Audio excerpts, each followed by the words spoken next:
Assalamualaikum warahmatullahi wabarakatuh. Salam sejahtera buat kita semua dan salam damai dimanapun Anda berada bersama saya Muhammad Yunan Motobui. Jumpa lagi di dalam channel Yunan Realita.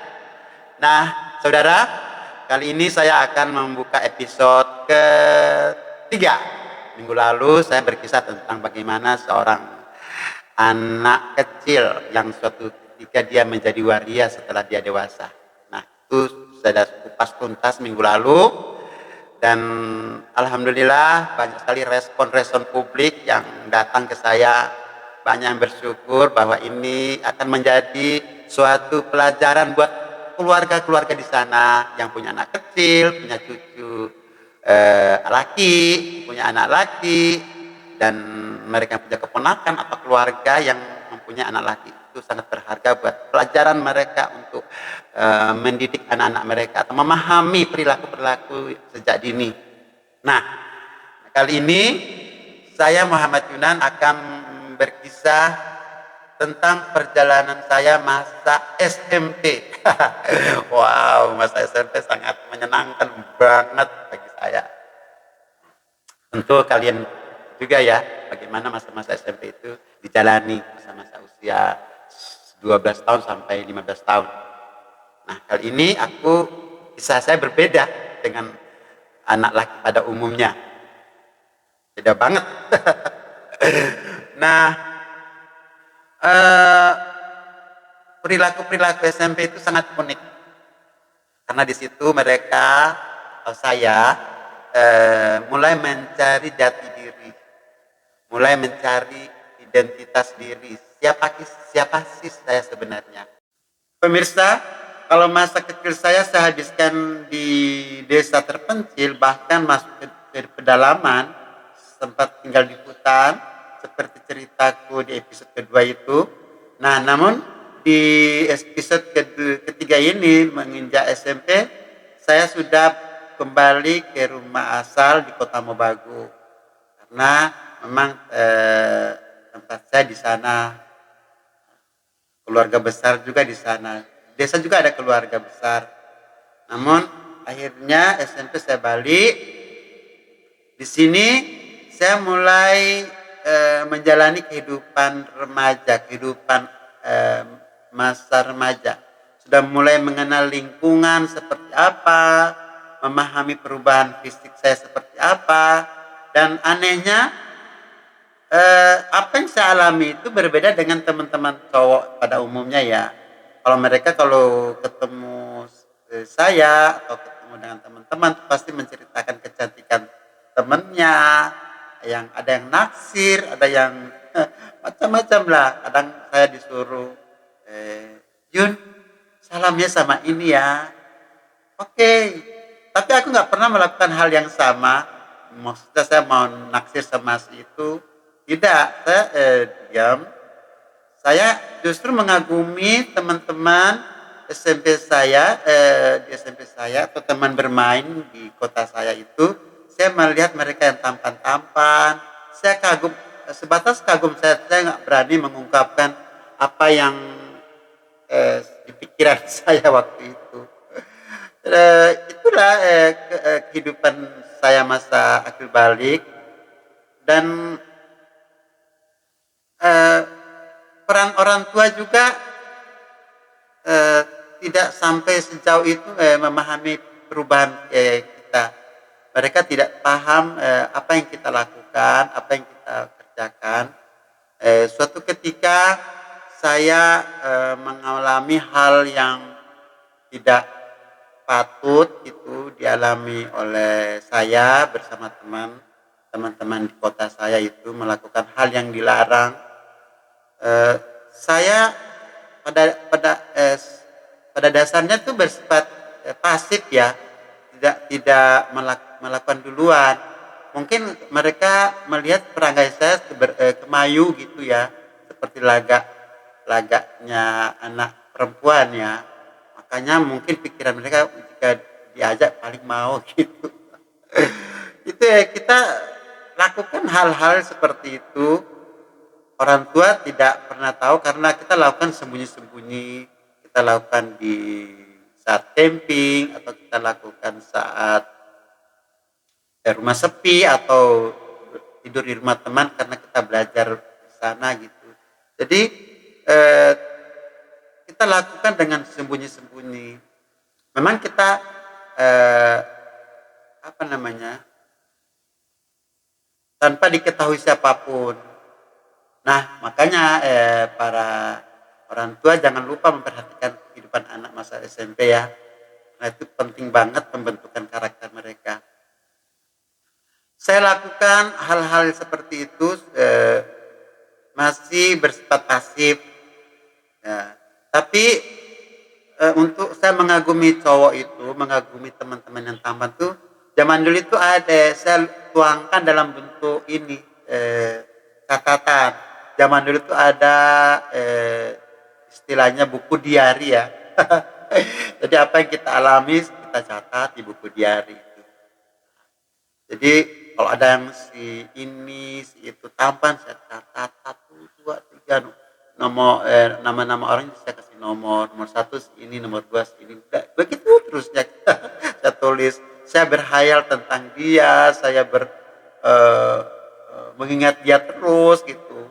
Itu hanya bentuk hayalan saja, nggak pernah saya ungkapkan lewat perilaku gitu. Tidak, saya hanya menunggu reaksi mereka kalau mereka mengajak ya. Jadi di situ apa yang saya hayalkan sebelumnya terkabulkan, tercapai. Itu seperti itulah kehidupan saya waktu itu. Jadi kalau sudah melakukan hal itu saya sudah senang banget. Namanya anak-anak ya, belum paham apa yang patut dan tidak patut, pokoknya asik aja gitu. Sayangnya orang tua tidak paham karena kita lakukan sembunyi-sembunyi. Itu berlangsung setiap saat. Untuk bermain, saya masih tetap bermain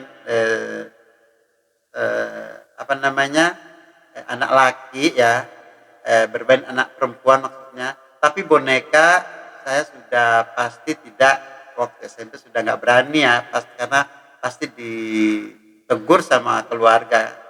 Cuma bulian juga semakin ini ya, semakin banyak yang membuli saya dengan sebutan KW-KW itu. KW-KW itu kan panggilan kepada cowok yang berlagak wanita gitu, berperangai seperti wanita, KW-KW. Itu bahasa istilah Manado, bahasa Manado ya, KW-KW. Saya sangat tertekan kalau dipanggil KW-KW jadi minder gitu.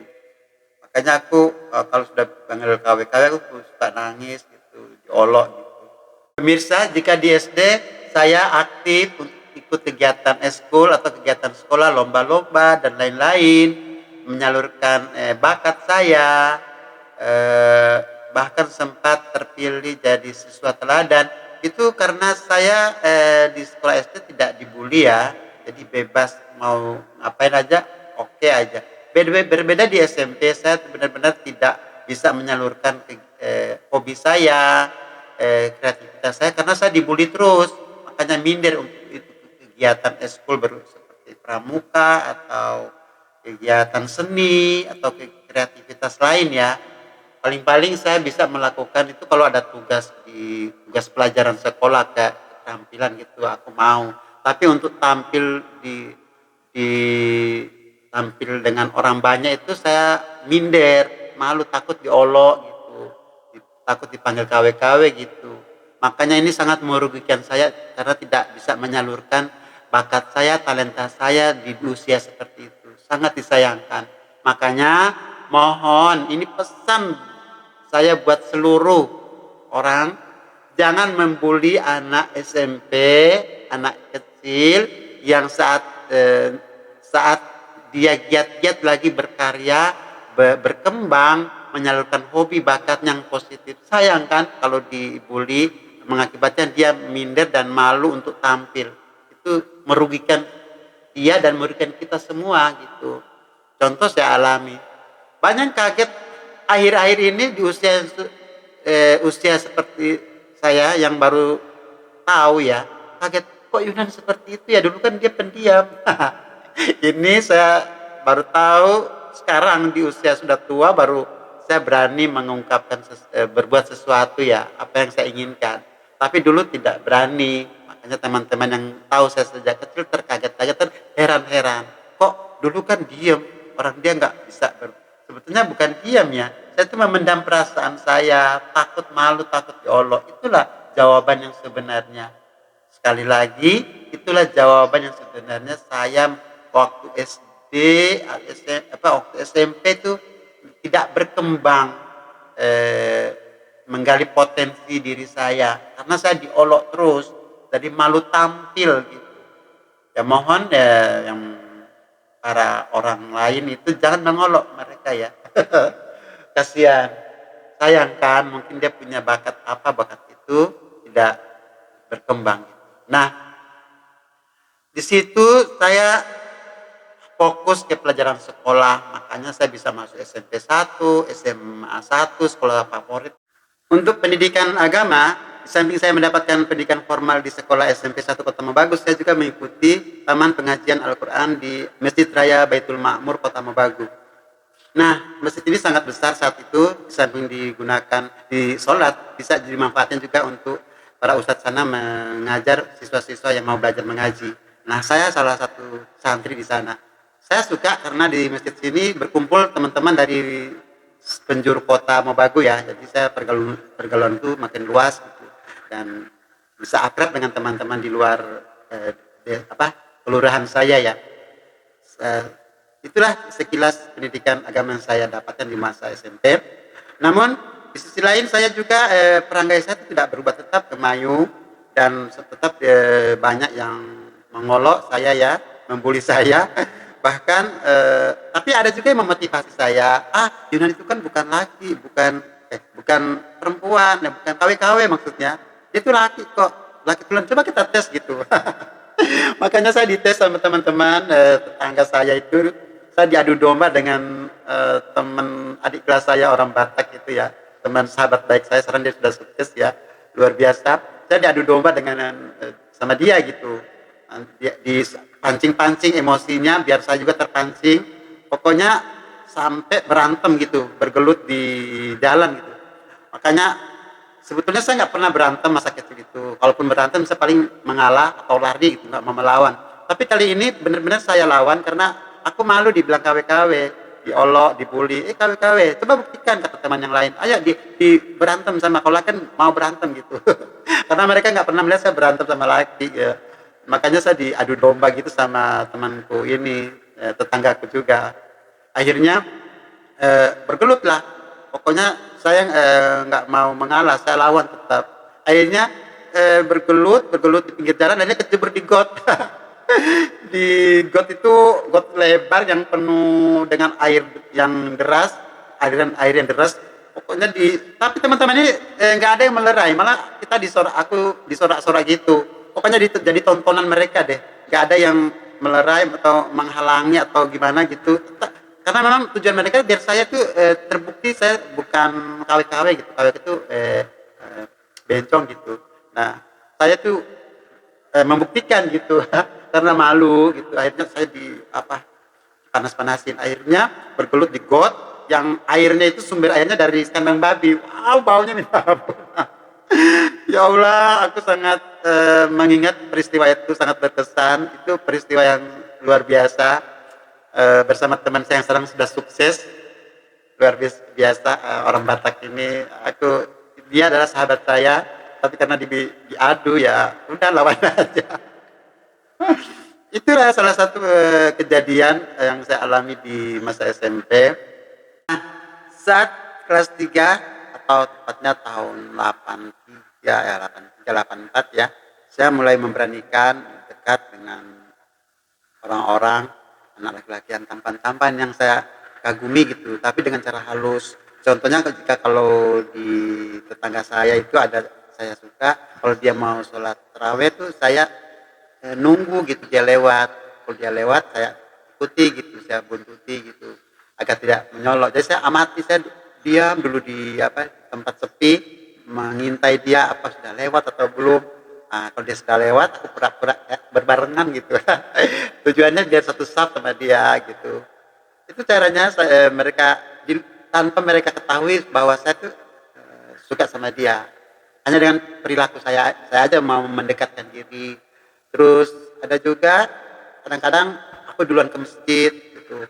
Duluan ke masjid, tapi di halaman ya, di halaman masjid saya diam di situ mengamati orang yang lewat. Kalau sudah ada si ini lewat, aku pura-pura berbarengan. Kehidupan di dalam keluarga saya sangat rajin ya, suka membantu orang tua, suka menyapu, menyiram tanaman, cuci piring atau pekerjaan rumah tangga lainnya. Itu kalau yang berhubungan dengan pekerjaan wanita, tapi kalau pekerjaan yang berurusan dengan pekerjaan laki kayak buat ini, buat itu, kesana kesini saya tuh kurang tertarik. Makanya saya sangat rajin ya di rumah, suka membersihkan tempat tidur, rumah, menata halaman tuh sangat hobi saya. Nah itu berhubungan dengan pekerjaan cewek-cewek ya. Makanya saya suka memasak atau membantu orang tua yang berhubungan dengan pekerjaan wanita itu. Itu saya sangat suka. Tapi untuk pekerjaan laki saya tidak suka. Sama seperti waktu saya masih kecil juga, tetap ke bawah sampai masa SMP ini. Dan di samping itu pergaulan saya juga itu mulai meluas. Nah, adik-adik yang masih SMP sekarang, jika melihat temannya laki yang sering muncul tiba-tiba di saat adik sendirian, nah itu tandanya teman adik ini punya kelainan seperti saya. Jika sering dia muncul saat adik sendirian, tiba-tiba tanpa disengaja ya, seperti itu, tanpa disengaja, itu sebetulnya adik itu sudah diamati dari jarak jauh sama teman adik ini yang laki. Makanya buat adik-adik hati-hati dengan perangai seperti ini. Kalau menemui seperti ini, arahkan dia yang benar, jangan mengikuti ajakan dia, atau boleh berteman dengan dia, tapi jangan sampai mengikuti ajakan dia. Itu yang saran saya ke adik-adik SMP ya. Dan buat orang tua, jangan lupa pantau anak itu dalam kondisi rumah sepi, karena itu peluang mereka untuk melakukan hal-hal yang tidak patut itu. Rumah sepi ditinggal tuh diawasi ya. Mohon para orang tua, para ini keluarga-keluarga yang punya anak kecil, itu mereka memanfaatkan situasi rumah yang sepi, ditinggal begitu, apalagi ditinggal lama, nanti dia mengajak temannya berbuat sesuatu yang tidak patut itu. Dan untuk pemirsa, saudara-saudaraku dimanapun Anda berada, saya akan akhiri episode ini dan akan berlanjut ke ke episode keempat minggu depan. Semoga episode keempat ini lebih seru lagi dan banyak hikmah, banyak ilmu, banyak pengalaman yang dipetik oleh pemirsa di episode keempat. Karena di situ aku akan mengupas tuntas segala hal-hal yang berhubungan dengan kehidupan masa remaja saat SMA. Wow. Makanya jangan lupa minggu depan tetap ikuti episode keempat ini, karena di situ masa-masa SMA luar biasa saya alami. Saya melakukan ini itu, melakukan hal-hal yang wow di luar dugaan pemirsa. Saya akan buka semua apa yang saya alami agar tidak terjadi di kemudian hari oleh anak-anak kita, dan menjadi pelajaran orang tua yang punya anak remaja, dan bermanfaat konten ini. Jangan lupa di like, di subscriber, dan di di komen dan di share ke siapapun agar konten ini berguna. Karena konten-konten waria itu umumnya seperti itu ya, tapi di sini saya mengedukasi buat pemirsa agar ada hal-hal positif yang diambil dari peristiwa yang aku alami itu. Oke, sampai jumpa di minggu depan dengan episode yang bikin kita deg-degan, bikin kita wow, ternyata hal ini toh yang bikin remaja sehingga dia menjadi waria. Jangan sampai anak-anak kita mengalaminya dan para pemirsa di sana mengalaminya. Oke, bye-bye, sampai jumpa di minggu depan episode keempat. Bye-bye, wassalamualaikum warahmatullahi wabarakatuh.